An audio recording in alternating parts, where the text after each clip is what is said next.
ನಮಗೆ ಏನು ಮಾಡಬೇಕು ಅಂತಾನೆ ಗೊತ್ತಾಗ್ಲಿಲ್ಲ. ಇಲ್ಲಿದ್ದರು ನಾವು ಒಬ್ಬರೇ ಕನ್ನಡದವರು, ಎಲ್ಲ ಇವು ಮುಸ್ಲಿಮ್ಸ್ ಅವರು ಇರೋದು. ನಮ್ಮ ಸಂಬಂಧಿಕರು ಯಾರು ಬಂದಿಲ್ಲ ಇಲ್ಲಿಗೆ. ಅಷ್ಟು ನಮ್ಮ ಅತ್ತೆರ್ತಿರೋದ್ರು. ಆಮೇಲೆ ಹುಷಾರಿಲ್ಲ, ಶುಗರ್ ಜಾಸ್ತಿ ಆಗಿತ್ತು. ಆಮೇಲೆ 3 ದಿವಸಕ್ಕೆ ನಮ್ಮ ಮಾವರ್ತಿರೋದ್ರು.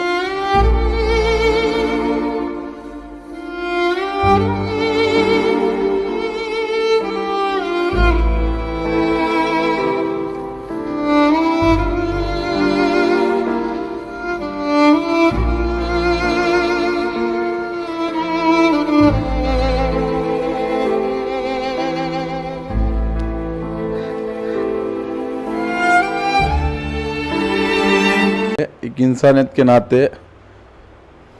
इंसानियत के नाते हमें काम किए हैं। जो भी गंगूनहल्ली के जो भी मुसलमान हैं, वो हिंदू और मुसलमान का कोई ये नहीं रखते। जो भी है नेक काम, एक इंसानियत है। इंसानियत बचाने के लिए हमारे बड़े भाई ज़बी, बाद में नवाज हैं, उनसे भी मिल के हम जितने भी गंगूनहल्ली के मुसलमान हैं एक नेक काम भलाई करेंगे। अगर हमें भी कुछ आइंदा हुआ तो हमारे को भी 1-4 आदमी साथ देना बोल के, ऐसा काम में रुकावट नहीं होना बोल के हम एक अच्छे दिल से, एक नीयत से काम किए। बिस्मिल्लाहिर्रहमानिर्रहीम। सबसे पहले मैं अल्लाह अज़्ज़ वजल का शुक्रिया अदा करता हूँ। और सबसे पहले इस बात की खुशी है कि मैं एक मुसलमान हूँ, हिंदुस्तानी मुसलमान हूँ। मुझे गर्व महसूस होता है कि मैं हिंदुस्तान का मुसलमान हूँ।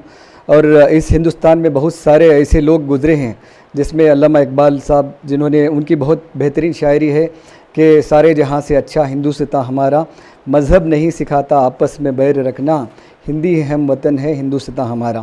इस तरह से बड़े लोगों ने हमारे संस्कार हमें दिए हैं। इस संस्कार के पालन करते हुए, संस्कार को पालन करते हुए बहुत सालों से हम ये सोशल एक्टिविटीज़ कर रहे हैं। मज़हब ही हमारा ये कहता है कि हम दूसरों की मदद करें, बग़ैर मज़ाहिब की इसके जो है हम लोग काम करना है। सरकार सल्लल्लाहु अलैहि वसल्लम, हमारे प्रॉफिट, हमारे हुजूर सल्लल्लाहु अलैहि वसल्लम ने भी बताया कि हमारे इस घर से लेकर 40 घर जो भी होते हैं, वहाँ पर कोई मुस्लिम भी हो, हिंदू भी हो, क्राइस्ट भी हो, जो भी हो, हम उन तमाम की मदद करना चाहिए। उसी सुन्नत को लेकर हमारे प्यारे आका सल्लल्लाहु अलैहि वसल्लम की जो 1450 साल पहले उन्होंने जो सुन्नत बताई, उस सुन्नत को अमल करते हुए हमने इस इलाके में ये काम लास्ट लॉकडाउन से, आप जानते होंगे लास्ट लॉकडाउन में 3 महीने मुसलसल हमने बड़े अच्छे तरीके से हमारे सब इंस्पेक्टर, हमारे सर्कल इंस्पेक्टर, हमारे सब इंस्पेक्टर मंजूनाथ साहब और सर्कल इंस्पेक्टर ब्रिजेश मैथुस साहब, माशाल्लाह उन्होंने बहुत अच्छा हमारे साथ कोऑपरेट किया। हम भी उनका भी शुक्रिया अदा करते हैं। हमारी तमाम तंजीमें, इस गंगूनहल्ली के इलाके की तमाम तंजीमें, चाहे वो सूफ़ी मूवमेंट हो, चाहे वो इमाम आज़म फाउंडेशन हो, चाहे गौसिया ट्रस्ट हो, चाहे मिराजुल मोमिनीन ट्रस्ट हो, डिस्को साउंड सिस्टम हो, और बहुत सारे इदारे जिनके नाम मैं नहीं ले सकता, ये तमाम इदारे जो है हमारे साथ मिलकर यहाँ के तमाम नौजवान, मुस्लिम नौजवानों में इस तरह का जज्बा यहाँ पर है माशाल्लाह।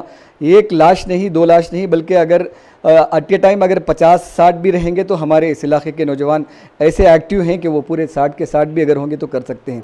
हमें पैगाम मिला, जैसे ही हमें मालूम हुआ कि ऐसा एक लाश पड़ी है वहाँ पर, जो उनके रिश्तेदार ख़ुद आकर नहीं देख रहे हैं, कुछ नहीं कर रहे हैं। मैं वहाँ पर पहुँचा। पहला नंबर 1 जो काम हुआ वहाँ पर, मेरे घर के बिल्कुल पीछे है, वो 30 साल से मंदिरों पर भजन गाया करता था, ऐसा आदमी था।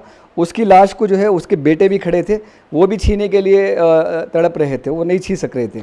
और उसकी बीवी थी और उसके 2 बच्चे थे, उन्होंने, किसी ने उस लाश को नहीं छिया। जब मैंने गया, जाकर पूछा कोई आपके लिए खिदमत करना है, उन्होंने कहा कि हमें एम्बुलेंस की ज़रूरत है। मैंने कहा हम एम्बुलेंस भी करेंगे, जो भी आपको चाहिए इंशाल्लाह हम करेंगे।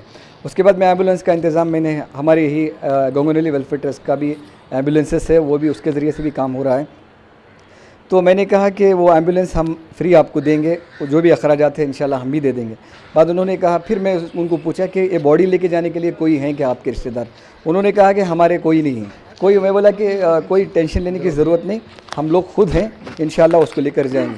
हमारे नौजवान 7-8 नौजवान साथ में आए, उन्हीं के रस्म व रिवाज के तरीके से हमने उसको स्नान किया, पानी नहलाया। उसके बाद जो है जो भी उनका रस्म है वो रस्म हमने किया। उसके बाद एम्बुलेंस में ले जाकर, एम्बुलेंस में नाइनहल्ली जो यहाँ पर इलाका है, मशान वहाँ पर है, वहाँ पर हमने ले गया। उनके रस्म के हिसाब से चक्कर लगा के हमने उसको मदफन किया है। और उसके बाद 2 बॉडी जो हमारे सदर साहब नवाज साहब हैं, यहाँ पर बैठे हैं माशाल्लाह, उन्होंने फ़ोन किया। दूसरी जब बॉडी आई तो उन्होंने फ़ोन किया कि यहाँ पर एक बॉडी है जिनकी खिदमत की ज़रूरत है, उनके लोग कोई नहीं है।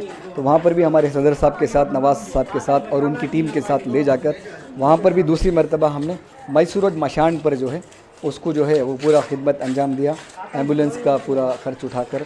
उसके बाद 3 दिन के बाद वो उसी घर में जो है उसका फादर यानी कि उसका फर्स्ट उसकी माँ, उसके बाद उसका बाप, दोनों 3 दिन के बाद वो हो गए। तीसरे दिन के बाद फिर हमने वहाँ पर जाकर सर्विस की, वहाँ पर ले जाकर उनके पूरे ये जो है पूरे हमारे साथियों के साथ ले जाकर एम्बुलेंस, हमारी एम्बुलेंस हमारे ख़र्चे के साथ ले जाकर वहाँ पर जो है बाकायदा हमने उनके रसूमात के हिसाब से ले जाकर मैसूर रोड में वहाँ पर जो है हम लोग पूरा तदफीन करके हैं। एक ही घर में 2 लाशें 3 दिन में, एक पहली माँ उसके बाद बाप, उसका बहुत हमें रंज हुआ। और हम टीवी के ज़रिए देखते हैं कि कई लोग जो है ऐसे अपने माँ बाप के लाशों को नहीं देख रहे हैं। ये बहुत अफसोस हुआ। हमारे तरफ से हम खुला तमाम मुस्लिम ऑर्गेनाइजेशंस के तरफ से हम अपने हिंदू भाई हों, क्राइस्ट भाई हों, जो भी हों, हम आपकी खिदमत करने के लिए हमेशा तैयार हैं। इस आज की आवाज़ हो, कोई न्यूज़ चैनल हो, उसके ज़रिए से भी हम आपको अपील करते हैं कि अगर कोई आपके पास नहीं है तो आपके भाई जो मुसलमान भाई हैं, ये पूरे मुसलमान भाई आपके साथ में हैं, कभी भी आप हमें बुलाइए, हम आपकी खिदमत के लिए हमेशा तैयार हैं। ನಮಗೆ ಏನು ಮಾಡಬೇಕು ಅಂತಲೇ ಗೊತ್ತಾಗಲಿಲ್ಲ. ಇಲ್ಲಿದ್ದರು ನಾವು ಒಬ್ಬರೇ ಕನ್ನಡದವರು, ಎಲ್ಲ ಇವು ಮುಸ್ಲಿಮ್ಸ್ ಅವರು ಇರೋದು. ನೀವೇನು ಹೆದರ್ಕೋಬೇಡಿ, ನಿಮಗೆ ಹೇಗೆ ಬೇಕೋ ಹೇಳಿ ಹಾಗೆ ನಾವು ಇದು ಮಾಡಿಕೊಡ್ತೀವಿ. ನಿಮ್ಮ ಧರ್ಮ ಹೇಗಿದೆ ಹಾಗೆ ಮಣ್ಣು ಮಾಡಿ, ನಿಮ್ಗೆ ಸಪೋರ್ಟ್ ಏನು ಬೇಕೋ ಹೇಳಿ ನಾವು ಮಾಡಿಕೊಡ್ತೀವಿ ಅಂತ ಹೇಳಿದ್ರು. ನಾವು ಹೇಳಂಗೆ ಅವರೆಲ್ಲ ಬಂದು ಹೆಲ್ಪ್ ಮಾಡಿಕೊಟ್ರು. ಇಲ್ಲಿ ಇವ್ರಿಗೆಲ್ಲ ಎಷ್ಟೇ ಟ್ಯಾಂಕ್ಸ್ ಹೇಳಿದ್ರು ಸಾಲಲ್ಲ. ಇವ್ರಿಗೆಲ್ಲ ನಮ್ಮ ಒಡ ಹುಟ್ಟಿದವ್ರಿಗಿಂತ ಹೆಚ್ಚಾಗೆ ನಮಗೆ ಹೆಲ್ಪ್ ಮಾಡಿದ್ದಾರೆ. ನಾವಿಲ್ಲೇ ಹುಟ್ಟಿ ಬೆಳೆದಿರೋದೆಲ್ಲ ಇಲ್ಲೇನೆ. ನಮ್ಮ ಸಂಬಂಧಿಕರು ಯಾರೂ ಬಂದಿಲ್ಲ ಇಲ್ಲಿಗೆ, ಹೇಳ್ದೋ ಯಾರೂ ಬರಲಿಲ್ಲ. ಇವರೇನೇ ಇದು ಮಾಡಿ ನಮ್ಮ ತಾಯಿಯವ್ರಿಗೂ ಇರೋ ಮಾಡಿದ್ರು. ಏನು ಮಾಡಬೇಕು ಅಂತ ಗೊತ್ತಾಗದೆ ಇದ್ದಂಗೆ 3 ದಿವಸಕ್ಕೆ ನಮ್ಮ ತಂದೆಯವ್ರೂ ಇದು ಮಾಡೋಗಿದ್ರು. ಅವ್ರಿಗೆಲ್ಲ ನಾವೇನು ಇದು ಮಾಡೋಕ್ಕೆ ಆಗಲಿಲ್ಲಲ್ಲ, ಇವ್ರುಗಳೇ ಸಹಾಯ ಮಾಡಿದ್ದು ನಮಗೆ. ಆಮೇಲೆ ಬಂದು ಎಲ್ಲ ಸೇರ್ಕೊಂಡ್ರು. ಫಸ್ಟು ನಾವೇ ಇದ್ದು ನಮ್ಮ ಫಸ್ಟ್ ನಮ್ಮ ಅತ್ತೆಯರ್ತಿರೋದ್ರು. ಆಮೇಲೆ ಹುಷಾರಿಲ್ಲ, ಶುಗರ್ ಜಾಸ್ತಿ ಆಗಿತ್ತು. ಆಮೇಲೆ 3 ದಿವಸಕ್ಕೆ ನಮ್ಮ ಅವರ್ತಿರೋದ್ರು. ಆವಾಗ ಎಲ್ಲ ಸೇರ್ಕೊಂಡ್ರು. ನಮ್ಗೆ ಯಾರನ್ನ ಕರೆಯೋಣ ಅನ್ನೋದು ಗೊತ್ತಿರಲಿಲ್ಲ. ಎಲ್ಲರನ್ನೂ ಕರ್ಕೊಂಬಂದು ನಮ್ಮ ಸಮಾಧಿ ತಕ ಎಲ್ಲ ಬಂದು ಎಲ್ಲ ಸಮಾಧಿ ಇದು ಮಾಡಿಬಿಟ್ಟು ಬಂದ್ರಲ್ಲ, ಮಣ್ಣು ಮಾಡಿದ್ರು. ಗುಂಡಿ ಇದು ಮಾಡಿ ನಮಗೆ ಜಾಗ ಗೊತ್ತಿರಲಿಲ್ಲ, ಅವರೇ ತೋರಿಸಿದ್ದು ತಾವೈತೆ ಅಂತಂದ್ಬಿಟ್ಟು. ಶುಗರ್ ಜಾಸ್ತಿ ಆಗಿ ಆಮೇಲೆ ನಾವು ಕಾಲು ತುಪ್ಪ ಬಿಡುವಾಗ ನಮ್ಮ ಆವರ್ತಿರೋದ್ರು. ಆವಾಗ ಇವರೆಲ್ಲ ಬಂದು ನವಾಜಣ್ಣ, ಫಯಾಜಣ್ಣ, ಫಕ್ರು ಅಣ್ಣ, ಎಲ್ಲ ನಾಸೀರ್ ಅಣ್ಣ, ಜೆಬಿ ಅಣ್ಣ ಎಲ್ಲ ಬಂದು ಸೇರ್ಕೊಂಡ್ರು. ನಾವಿದ್ದೀವಿ, ನೀವು ಮಾಡ್ರಮ್ಮ, ನಾವು ಹೆಲ್ಪ್ ಮಾಡ್ತೀವಿ ಅಂತಂದ್ಬಿಟ್ಟು ಸಮಾಧಿ ಗಂಟ ಹೋಗಿ ಅವರೇ ಜಾಗ ತೋರಿಸಿ ನಮಗೆ ಎಲ್ಲ ಹೆಲ್ಪ್ ಮಾಡಿದ್ರು, ಮಣ್ಣು ಮಾಡಿದ್ರು. ಹಿಂದೂ ಥರನೇ ಮಾಡಿದ್ರು, ನಮ್ಮ ಥರನೇ ಮಾಡಿದೆ ಎಲ್ಲ.